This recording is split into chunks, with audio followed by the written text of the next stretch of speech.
오직 믿음으로라는 말씀으로 전하겠습니다. 오늘 말씀은 성령 하나님의 강권적인 역사로 이방 교회인 안디옥 교회에서 큰 부흥이 있었고 또 그로 인하여 바울과 바나바의 성공적인 1차 전도 여행을 다녀온 이후 예루살렘에 어떤 히브리 교인이 찾아와 구원의 그 전제 조건으로서 모세의 법대로 할례가 전제되어야 한다고 가르침으로 인하여 그들과 바나바와 바울 사이에 크나큰 논쟁과 다툼이 발생하였다는 것입니다. 그러므로 이 문제를 해결하고자 안디옥 교회 형제들이 이 문제를 예루살렘 사도들에게 문의하여 그들의 바른 가르침을 받고자 하여 바울과 바나바를 예루살렘 교회로 파송하였고, 이 문제를 예루살렘 교회 지도자들이 모여서 회의한 것이 여기 예루살렘 공의회 회의입니다. 따라서 그 공회의 결과 모세의 율법을 문자 그대로 지켜야만 구원을 받는 것이 아니라 명백하게 15장 9절에 믿음으로 구원을 받는다는 사실을 공언한 것입니다. 그리고 이에 따른 부연 설명이 바로 10절과 15장 10절과 11절의 그 말씀으로 우리 같이 한번 10절과 11절의 말씀을 찾아서 같이 한번 읽어보겠습니다. 찾았습니까? 읽겠습니다. 시작. 그런데 지금 너희가 어찌하여 하나님을 시험하여 우리 조상과 우리도 능히 내지 못하던 공의를 제자들에게 두리느냐. 그러나 우리는 그들이 동일하게 주 예수의 은혜로 구원받은 줄을 믿노라 하니라. 아멘. 하나님의 사람들이요, 제 주위에는 유독 천주교를 다니거나 신천지를 다니거나 하나님의 교회를 다니는 사람들이 가까이 있습니다. 이들은 왜 그들이 잘못된 믿음을 가지고 있으며 진리가 아닌 것을 쫓아가는지에 대해서 저의 짧은 소견의 언변으로서는 그들을 설득하기가 참으로 힘이 듭니다. 하지만 성경에서는 분명하고 명확하게 이 사실을 명시하고 있다는 것입니다. 예를 들어 천주교에서 기독교가 파생되었다 하여 천주교는 큰 집이고, 그리고 기독교는 천주교의 작은 아류 분파로 취급을 하지만 천주교와 기독교는 달라도 정말 다릅니다. 왜냐하면 여기서 분명하게 언급하고 있듯이 모세의 율법을 지켜 행하여만 구원을 얻는 것이 아니라 오직 믿음으로 구원을 얻는다고 말하며, 이 어떠한 전통을 지키거나 선한 행위로 구원함을 얻는 것이 아니라 주 예수의 은혜로 구원함을 얻는다고 명시되어 있기 때문입니다. 따라서 믿음의 선함을 보태야만 구원함을 얻는다고 하는 지금의 천주교 교리는 완전히 틀린 것입니다.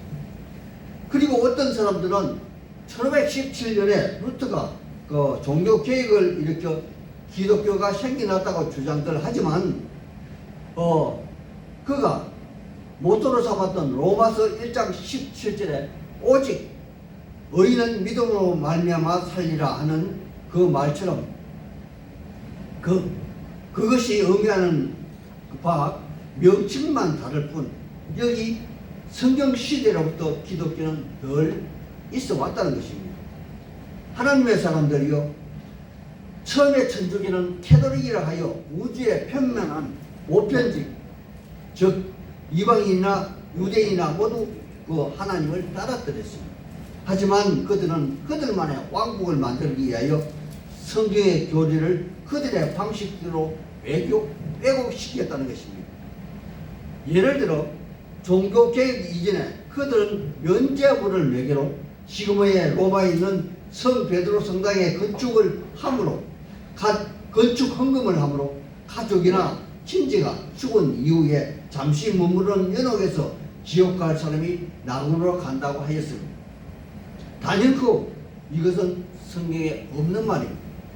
또 그들은 오직 예수의 은혜로만 구원을 얻을 수 있다는 교리를 확정시켜서 예수님의 육신의 어머니 성모 마리아는 절대 죄가 재화는 상관없다는 마리아 무엇을, 그리고 예수님처럼 그분도 부활 성천하셨다는 그 마리아 성천설, 그리고 한 발 더 나아가 지금의 교황은 절대 재화는 상관없다는 교황 무엇을, 이런 그들의 그 교리를 채택하여 하고 있는데 이것은 모두 거짓입니다. 그리고 지금 한국 교회에 큰 무리를 일으키고 있는 신천지랑 하나님의 교회는 마치 우리 예수님이 무엇이 부족하신 분인 것처럼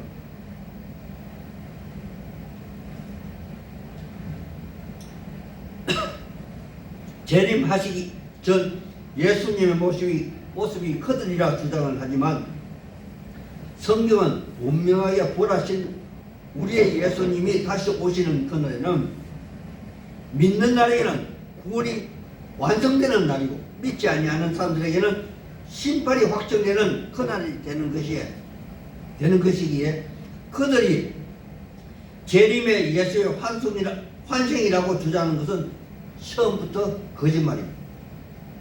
왜냐하면 여기 성경의 예루살렘 공의가 이러한 문제에 대해서 분명한 답을 주고 있기 때문입니다. 하나님의 사람들이요, 당시 1세기 사이에서는 모세의 율법과 610가지 토라의 말씀은 유대인 사회에서 큰 영향이 있는 그러한 사회였습니다. 이런 모세의 율법을 대표하는 할례의 전통은 가히 절대적으로 유대인은 꼭 지켜야만 했습니다. 그런데 여기 예루살렘 공의에서는 이러한 전통이 하나님의 은혜를 심한 것이라 여기 15장 10절에 분명하게 밝히고 있는 것입니다. 하나님의 사람들이요, 그렇다면 그들은 왜 어떻게 이러한 결정을 내는 것일까요? 그것은 우리의 예수님이 여러 번 반복적으로 미리 말씀하신 대로, 아니 부활하시고 성천하시기 전 간곡하게 부탁하신 것으로 그들이 오순절날 직접 성령 체험을 한 것처럼 그들의 정인된 삶에서 성령의 능력이 강하게 나타나고 있기 때문일 것이며, 또한 우리의 예수님이 다시 오시기 전까지 지속적으로 계속적으로 일어날 역사이기 때문에 그러합니다. 그러므로 여기 성경에서도 수많은 사건들을 예로 들 수 있겠지만 베드로와 그의 가정에서 그 복음을 베드로가 베드로와 요한이 성전 미문에서 안전병기를 일으킨 사건, 그리고 베드로 사도가 이방인 고넬료의 가정에서 복음을 전한 사건, 그리고 여기 바나바와 바울의 1차 전도 여행의 성공적인 그 사례, 그리고 결정적으로 이방 교회와 교회인 안디옥 교회가 폭발적으로 그 부흥 성장하고 있다는 증거 때문일 것이며, 이러한 영향 때문에 오늘 여기 이 문제를 분명하게 명시적으로 매듭지어야만 한 그러한 시점이 된 것입니다. 하지만 그럼에도 불구하고 여기 예루살렘 그 수장인 야고보 사도는 그들의 현금 같은 전통을 버릴지라도 단지 4가지만을 금할 것을 주문하고 있습니다. 이것이 여기 사도행전 25장 20절에 기록된 말씀으로서 우상에 들어온 것과 음행과 목매어 죽인 것과 피를 멀리하라는 것입니다. 하나님의 사람들이요, 그렇다면 왜 이 4가지는 굳이 금하라 하셨을까요? 첫째, 우상을 멀리하라는 것은 그 누구도 그 어떤 것도 하나님을 대신할 수 없기 때문일 것입니다.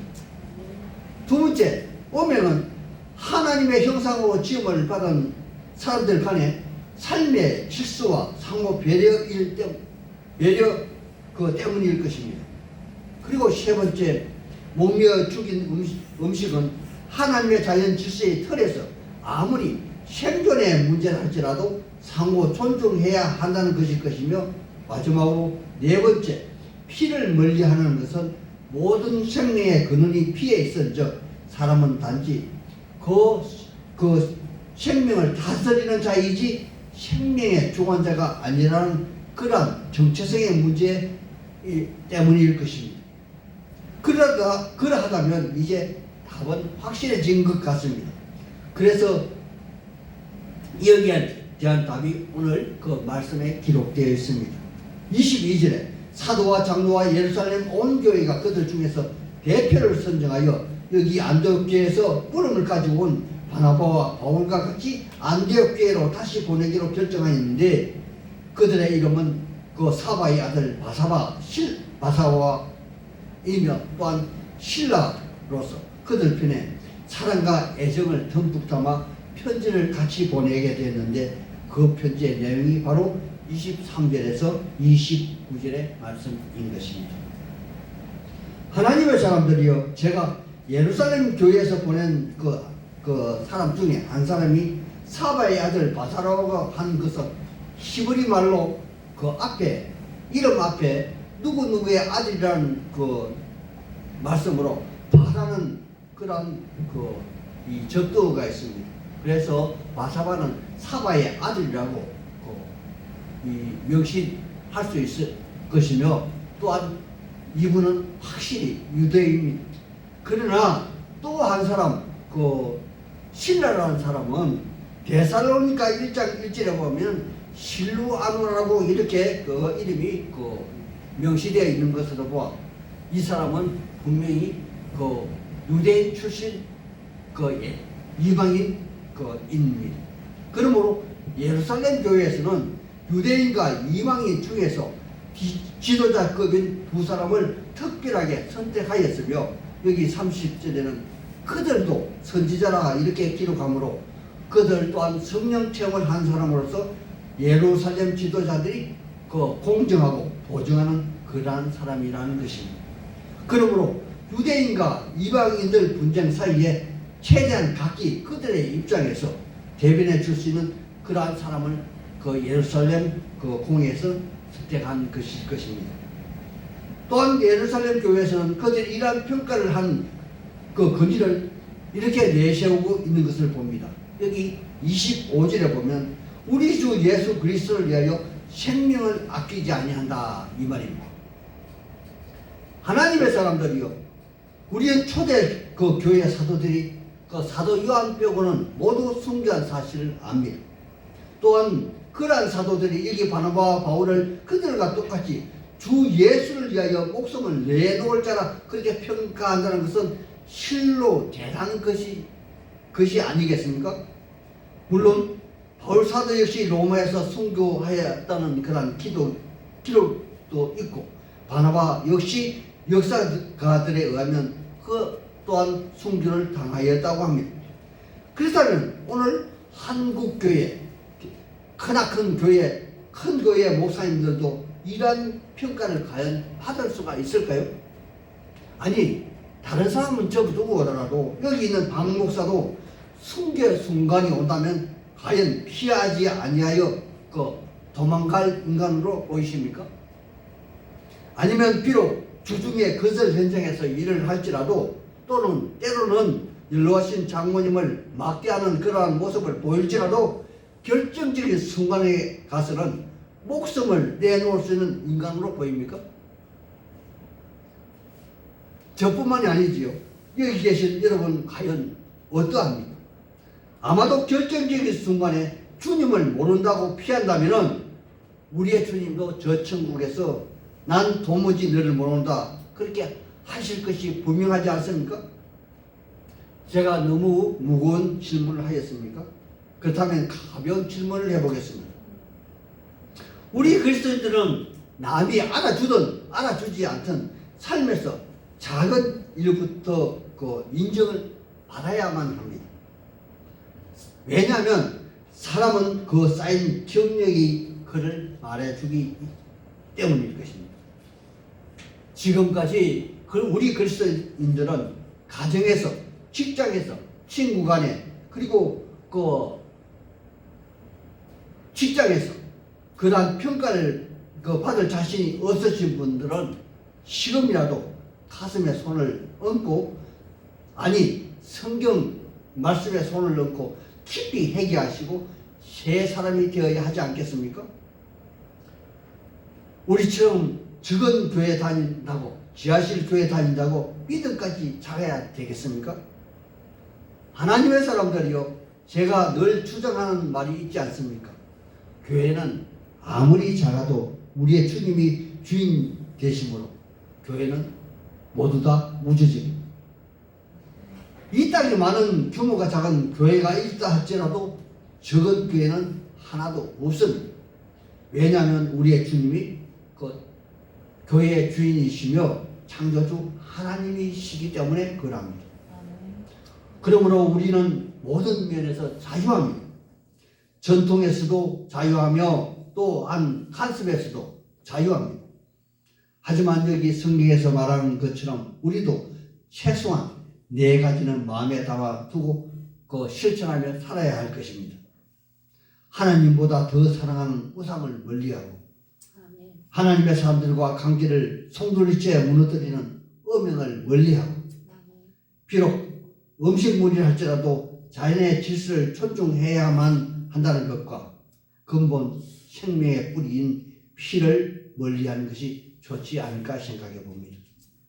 여기 초대국의 교회 1세기 당시 그들의 최대 교회의 간섭과 전통인 모세 율법을 버린 것처럼 오늘날 우리 모두도 모든 형식적이고 가식적인 것을 가감하게 떨쳐버리고 사도 바울이 할례는 마음에 하라는 그러한 권면의 말씀처럼 깨끗한 양심을 지키며 신앙생활을 유지하는 것이 우리의 최대의 과제일 것입니다.